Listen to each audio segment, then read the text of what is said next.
Yan yung harap ng bahay.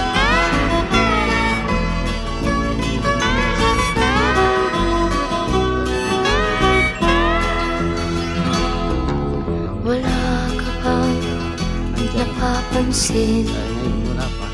sa iyong mga kapaligiran?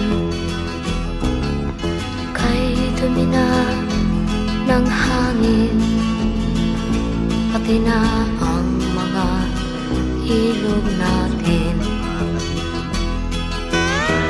Hindi na masamang pag-unlad at malayo-layo na rin ang ating narating.